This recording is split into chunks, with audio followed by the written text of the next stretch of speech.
तो last time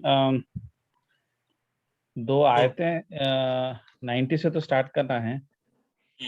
कुछ एक दो तीन पॉइंट्स जो है पुराने आयतों के मैं सोच रहा था वीकेंड पे, तो वो जरा मिस हो गए थे। अब मैं सोच रहा हूँ कि थोड़ा उसे कवर करूँ इस पे।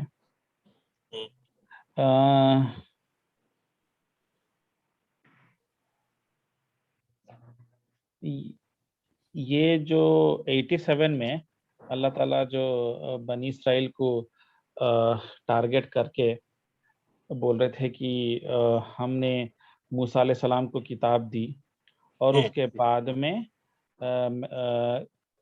फौरन ईसा अलैहि सलाम का जिक्र आया कि क्योंकि मूसा अलैहि सलाम और ईसा अलैहि सलाम को दोनों को इधर क्यों जोड़ा गया बोले तो एक पॉइंट ये है कि ये एक्चुअली मूसा अलैहि सलाम फर्स्ट पैगंबर थे यहूदियों के, बनी इसराइल के, राइट। जो मतलब उनको जो रियल प्रॉफिट जो उनको गाइड करेंगे और अल्लाह की वही लाएंगे और उनको जो गुलामी से निकालेंगे, जो उनका रियल चैप्टर है वो वहां पे शुरू होता। और लास्ट उनके सबसे आखिरी पैगंबर जो है ईसा अलैहि सलाम है। उसके बाद में फिर डायरेक्टली फिर मोहम्मद सल्लल्लाहु अलैहि वसल्लम ही है, उसके बाद में खत्म ही है सिलसिला। और ईसा अलैहि सलाम से फिर मोहम्मद सल्लल्लाहु अलैहि वसल्लम के बीच में फिर कोई पैगंबर भी नहीं है।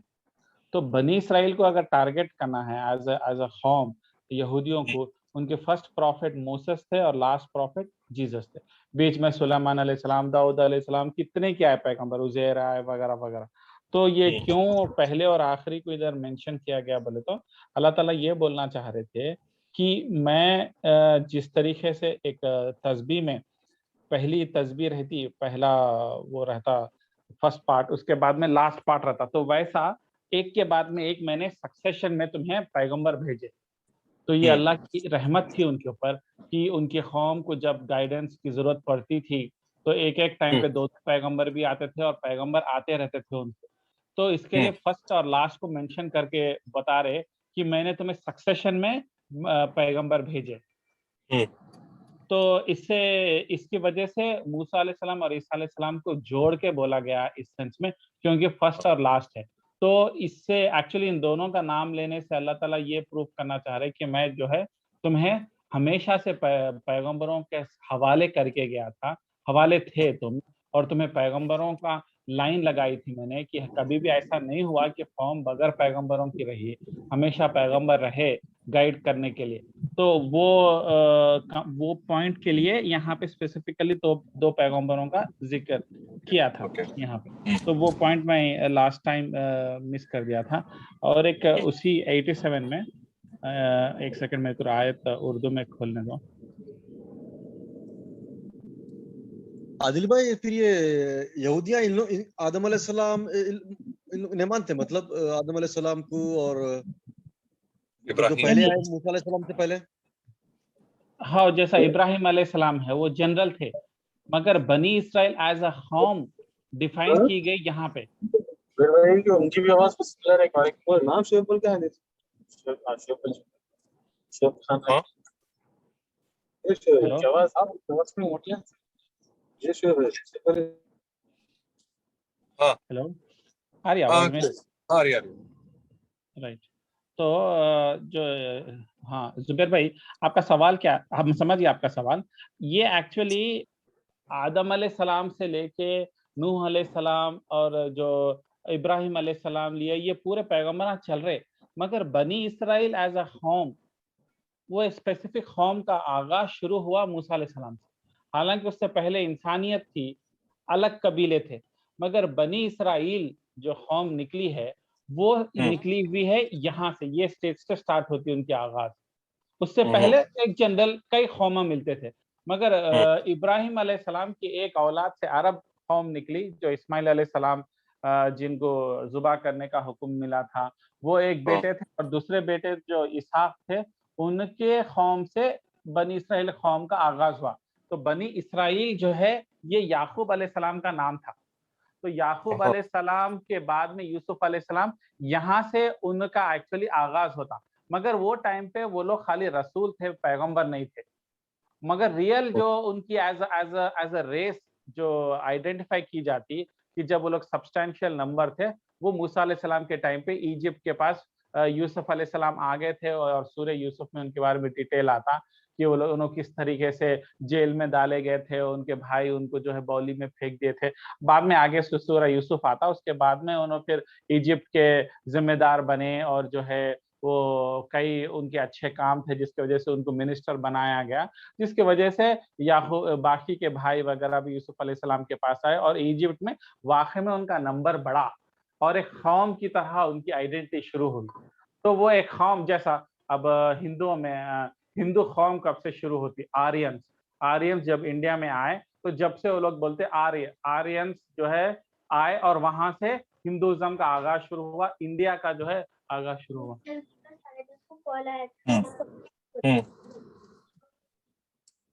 अच्छा एक एक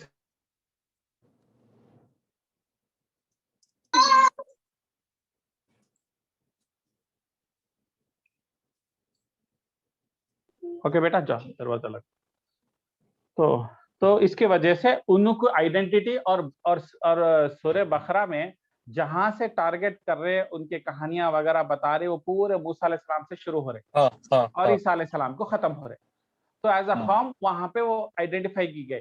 उसके बाद में अब जो यहूदियां हैं या नबी सल्लल्लाहु अलैहि वसल्लम के जमाने में जो यहूदियां हैं, अब उनको एक अलग रेस, एक अलग पैगंबर नहीं है, सबके साथ उनको अब एक ही पैगंबर है, मोहम्मद सल्लल्लाहु अलैहि वसल्लम, क्योंकि वो लास्ट मैसेंजर है। मगर एज अ रेस वो टाइम से आइडेंटिफाई की जाते हैं। तो उन देखा गया तो उनके पहले पैगंबर मूसा अलैहि सलाम थे और आखिरी पैगंबर ईसा अलैहि सलाम थे एज अ कौम। तो अल्लाह ताला बता रहे कि तुम्हारे को मैं स्पेशल स्टेटस इसलिए भी दिया था कि मैं तुम्हारे को बेहतरीन कौम बनना, बल्कि तुमको कॉन्स्टेंटली गाइडेंस और हिदायत का जरिया तुम्हारे को दे रहा था पैगंबरों के जरिए से। और पैगंबर चले गए तो खत्म ही थी, दूसरे पैगंबर चले जाने से पहले आ जा रहे थे। और यहाँ तक कि एक एक टाइम पे दो दो पैगंबर भी थे। ईसा अलैहि सलाम के साथ यही अलैहि सलाम भी पैगंबर थे और दोनों कजिन्स थे, मेरे भाई वगैरह थे वो लोग। तो एक एक टाइम पे दो दो पैगंबर भी थे उनको अवेलेबल। तो अल्लाह ताला बोल रहे इतने पैगंबरा तुम्हारे को भेजा जो किसी कौम को नहीं भेजा। और जैसा तस्बीह रहती है नमाज की, वैसे एक के बाद में एक तस्बीह में जैसा एक एक खत्म होता दूसरी तस्बीह आती है ना, अपन दुरूद शरीफ की तस्बीह पढ़ते हैं तो एक तस्बीह रहती है, खत्म होते ही दूसरी तस्बीह रेडी रहती है ना अपने को, जो गोल सर्किल में रहती है। तो वैसा एक खत्म होते में तुम्हारे को दूसरे पैगंबर रेडी रखो। ऐसा नहीं रहे कि तुम बगैर हिदायत के रहे, या तुम ऐसा रहे कि तुम्हारे को जो है ऑप्शन नहीं था, कि तुम कंफ्यूज हो गए, अरे हमारे पास पैगंबर नहीं है हमारे को, तो तुमको बेहतरीन ऑप्शन देने के बावजूद तुम्हारा ये रवैया है बोल के वो बात बोलना चाह रहे थे। तो उसमें आयत नंबर 87 में एक और एक पॉइंट रैप अप करना चाह रहा था। तो आयत नंबर 87 दोबारा पढ़ रहा हूँ। हमने मूसा को किताब दी और उनके पीछे और रसूल भेजे, और हमने ईसा इब्ने मरियम को रोशन दलाइल और रूल खुदूस से उनकी तायीद करवाई या उनकी मदद करे। तो यहाँ पे अल्लाह ताला मूसा अलैहिस्सलाम और ईसा अलैहिस्सलाम को एक सांस में जो है काउंट कर रहे हैं यहाँ पे। लेकिन उसके बाद में बोले, लेकिन जब कभी तुम्हारे पास रसूल वो चीज लाए जो तुम्हारी तबीयतों से या फितरतों के खिलाफ थी, तुमने झट से तकब्बुर किया। तो ये आयत हम लोग पढ़े थे जिसमें अल्लाह ताला बोल रहे कि जब कभी भी पैगंबर आए और वो चीज लाए जो तुम्हारी तबीयतों के खिलाफ थी, मतलब तुम्हारे पर्सनालिटी के खिलाफ थी या तुमको पसंद नहीं थी सो चीज थी, तो तुम जो है उनको उनको जो है तकब्बुर के वजह से उनके खिलाफ गए, उनको कत्ल भी करे, यानी तो उनके कुछ बेसिकली उनकी बात को नहीं पसंद करे। तो बोलने का मतलब क्या है, ये पार्ट पे मैं थोड़ा सा एम्फसाइज करना चाह रहा था कि जो है उन लोगों में ऐसे पैगंबर गुजरे जैसा दाऊद अलैहिस्सलाम है, सुलेमान अलैहिस्सलाम है, जिनके साथ रहने की वजह से उन लोगों को हुकूमत मिली, क्योंकि ये किंग्स थे और दाऊद अलैहिस्सलाम का बहुत बड़ा एम्पायर था और उससे बड़ा एम्पायर भी सुलेमान अलैहिस्सलाम था, जितनी बड़ी हुकूमत एज ए एम्परर थे उन्होंने बहुत। तो और कैपिटल सिटी क्या था जब? जेरूसलम था।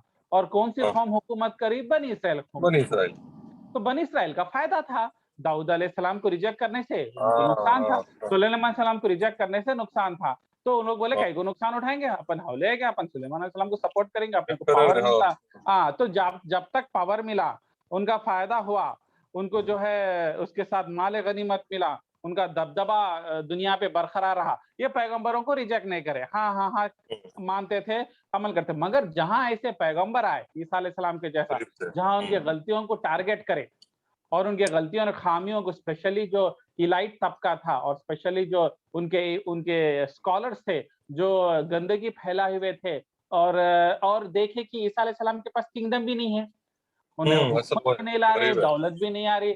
सुलेमान अलैहिस्सलाम के जमाने में दौलत हीरे सोबारे माल आ रहा तो उनकी इज्जत कर लिए। मगर ईसा अलैहिस्सलाम के टाइम पे अगर आप ईसा अलैहिस्सलाम की लाइफ देखो तो उन्होंने नॉर्मल 2.5-3 साल गुजारे और जो है उनके पास कोई किंगडम नहीं है, हुकूमत नहीं है, और जिसके वजह से उन्होंने बोले भाई इनको फॉलो करने से मेरे क्या मिलता, ना पावर है ना कुछ है, उल्टा हमारे पूरे गलतियों को जो है एक्सपोज करते रहे, और जो है हमारा पावर जो हम हासिल करें लोगों को दबाने का, खुसूसन वो लोग सूद का कारोबार करते थे उलमाए वो जमाने के। तो नबी, और वो भी कहाँ, मस्जिद में बैठ के, मस्जिद के पास टेबल रहते थे लोगों के बिजनेस के, और बाइबल में आता कि ईसा अलैहिस्सलाम समझाए नहीं, सुनने के बाद पूरे टेबल उठा के फेंक दिए कि अल्लाह के घर में क्या कर रहे हो, और तुम लोग जो स्कॉलर्स है, जो उम्मत की जिम्मेदारी है, वो लोग ऐसा काम कर रहे हैं, बाकी के पब्लिक को तो एबीसीडी भी नहीं मालूम। तो ये लोग बोले अरे ये तो बहुत ही नुकसान कर रहा हमारा, तो फायदा भी नहीं है, तो इनको रिजेक्ट कर रहे। तो अल्लाह ताला इधर क्या एम्फसाइज कर रहे कि एज लॉन्ग एज तुम्हारे को कंफर्टेबल चीजें मिलते रहे, तुम सपोर्ट करे। कहाँ तुम्हारे सिर पे सख्ती हुई, तुम्हारी गलतियां एक्सपोज करे और नुकसान हुआ, तुम जो है ठुकराना शुरू करे, उंगली उठाना शुरू करे, नाफरमानी करे। तो ये जो फितरत बनी इसराइल की यहाँ पे टारगेट कर रहे हैं कि मन मर्जी के हिसाब से दीन नहीं चलता, दीन के हिसाब से हमारी मन मर्जी को झुकाना, ना कि मन मर्जी के हिसाब से दीन नहीं चलता। तो ये पॉइंट एम्फसाइज कर रहे हैं, और हम और उसका एप्लीकेशन हम हमारे मुसलमान या हमारे कौम के लिए हम भी देखना है कि जब तक हमारे को अल्लाह ताला दौलत दिया, पैसा दिया, हमारे काम आज चल रहे और बड़े परेशानियां नहीं आ रहे, हम जो है अल्लाह अल्लाह अल्लाह दीन कर ले रहे।